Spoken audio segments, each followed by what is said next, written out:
ഇന്ന് ഞങ്ങളുടെ love anniversary ആണ് കേട്ടോ. എത്ര പെട്ടെന്ന് 5 കൊല്ലം കഴിഞ്ഞു എന്ന് ഞാൻ ഇപ്പോഴും ഓർത്തുകൊണ്ടിരിക്കുകയാണ്. ഈ 5 കൊല്ലത്തിൽ 3 കൊല്ലം ആവാൻ പോകുന്നു കേട്ടോ ഞങ്ങളുടെ കല്യാണം കഴിഞ്ഞിട്ട്.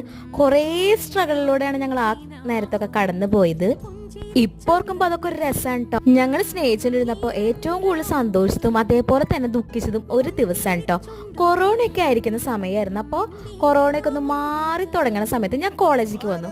അപ്പൊ ചേട്ടനോട് ഞാൻ കാണാൻ വരട്ടേടിന്ന് വെച്ചു. ആസ് യൂഷ്വൽ ഞാൻ വന്നോ ചേട്ടാന്ന് പറഞ്ഞിട്ട് ആള് കാണാനും വന്നു കേട്ടോ. അങ്ങനെ കോളേജിൽ നിന്ന് ഇറങ്ങിയപ്പോൾ ആള് പറഞ്ഞു ഒരു ഫോട്ടോ എടുക്കാൻ പോയാലെന്ന്. അപ്പൊ ഞാൻ പറഞ്ഞു ഓക്കെ എന്ന് പറഞ്ഞു. അങ്ങനെ ഞങ്ങൾ പോയി കുറച്ച് നടന്ന് പോയി ഫോട്ടോ ഒക്കെ എടുത്തിട്ട് വന്നിട്ട് ഞാൻ പറഞ്ഞു ഞാനത് സ്റ്റാറ്റസ് ഇടുന്നു ചേട്ടൻ പറഞ്ഞു കേട്ടോ. ഞാൻ പറഞ്ഞു വേണ്ട എന്ന് പറഞ്ഞപ്പോൾ ചേട്ടൻ പറഞ്ഞു ഒരു കുഴപ്പമുണ്ടാവില്ലേടി, ഞാൻ മുഖത്ത് സ്മൈലിയൊക്കെ വെച്ച് മറച്ചിട്ട് ഇട്ടോളാന്ന് കേട്ടോ. അപ്പോൾ ഞാൻ അങ്ങനെ ഓക്കെ എന്ന് പറഞ്ഞു. എന്നാലും എനിക്കൊരു പേടി ഉണ്ടായിരുന്നു കേട്ടോ. അങ്ങനെ കുറേ നേരം കഴിഞ്ഞ് ഞാൻ വീട്ടിലൊക്കെ എത്തിക്കഴിഞ്ഞ് കുറച്ച് കഴിഞ്ഞപ്പോൾ എൻ്റെ ബ്രദറിൻ്റെ ഫോണിലേക്ക് ഒരു മെസ്സേജ് വന്ന ആളുടെ കൂട്ടുകാരൻ ഈ ഫോട്ടോ എടുത്ത് അയച്ചു കൊടുത്തു. എൻ്റെ മുഖം കാണേണ്ട ആൾക്ക്